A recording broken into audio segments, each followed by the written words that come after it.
No po, for this video, check ko naman yung unit na order ni Sir Fats ng Basilan.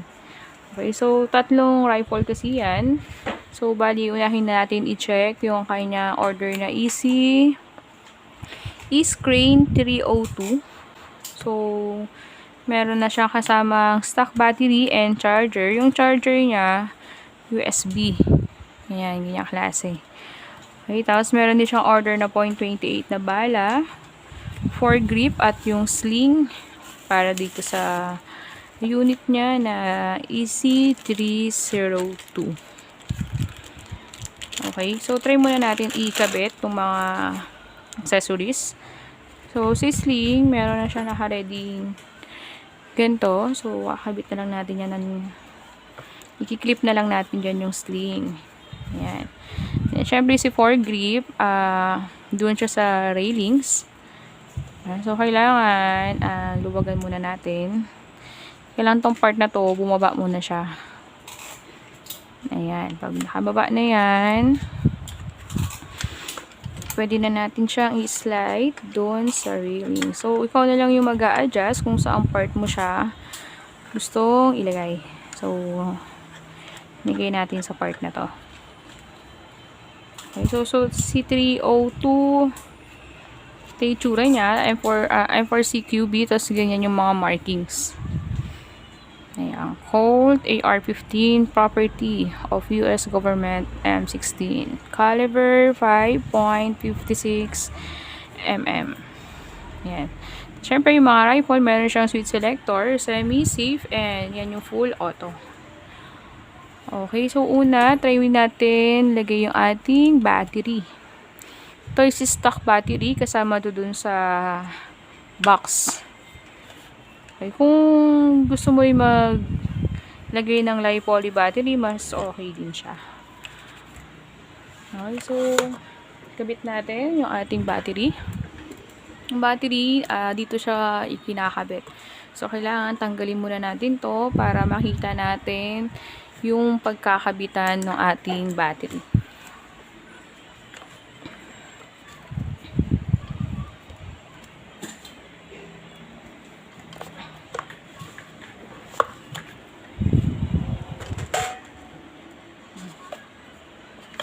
Yan. So, ano lang guys, nires ko yan, tapos hinila ko yung part na to.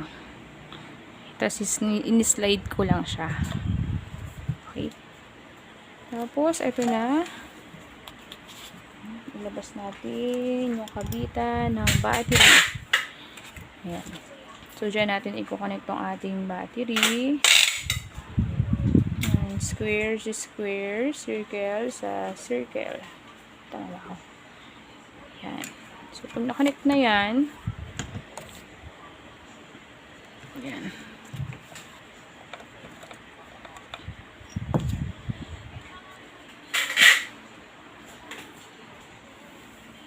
So, yung butt, meron siyang ganyan, no, cover. So, pwede natin dyan ilagay yung battery. Binutin lang natin yung nakatakip. Ayun. Okay, tapos, dyan natin itatago yung battery. Ayan.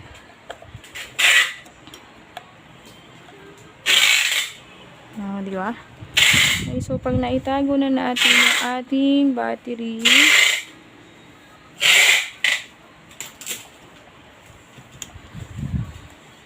isasalpak na natin. So, kailangan lang natin, ayan, ayusin para maayos yung wire. Okay.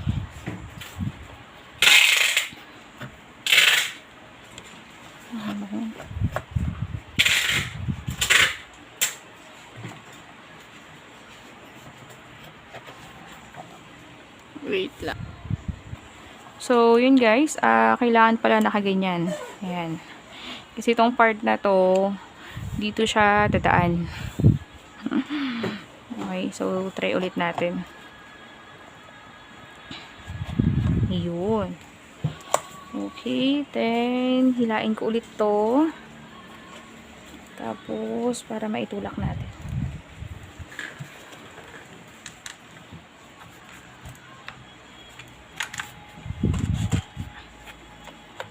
Ayan. Okay. Ayan. Okay, so kinabitan natin yung battery. Nakabit na rin natin yung ating foregrip and sling. Ito yung kanyang stock magazine. So, di kamot. Yung mga ganito ata is nasa 300 rounds.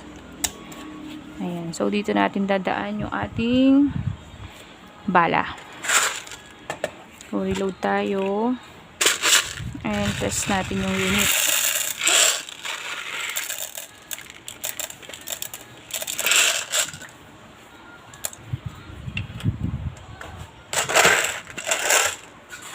Ngayon ko close. Ayan. May click. And kailangan kamutin natin para tataas dyan yung bala. Ayun. So, kailangan mo lang siyang kamutin para yung BB is aakyat. Okay. Ayan. So, guys, sa mga electric, once na kinabit na yung battery, wala nang kasa-kasa, ready to fire na yan. So, kailangan lagi tayo naka-trigger finger out. Ayan. Kahit walang magazine, wala tayong kakasahin, basta nakakabit yung kanyang battery, puputok na yan. Diba? Okay, so test natin. Start tayo sa semi-mode. Ayan. So, siguro pwede na rin natin i-check yung FPS para makita natin yung FPS ng ating M4 CQB EC302.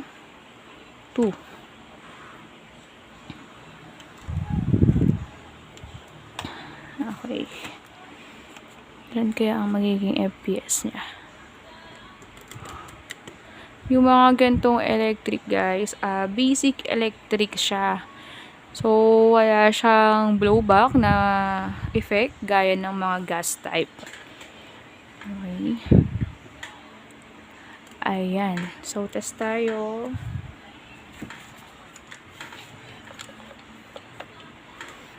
Kita.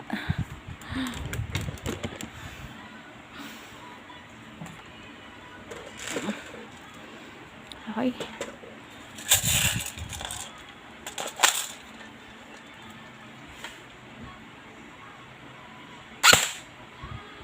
So, nasa 400.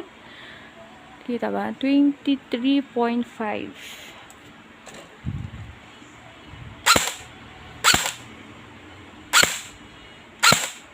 Yan. So, 400 FPS siya. Then, test natin.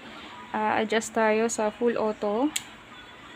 Para yung kanyang full auto naman ang matest natin. Okay.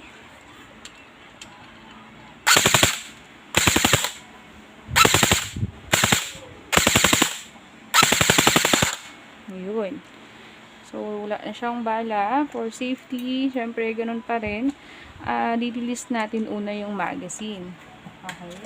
So, syempre, ang pinaka-main safety natin, yung tamang paghawak. Okay, lagi lang tayo naka-trigger finger out.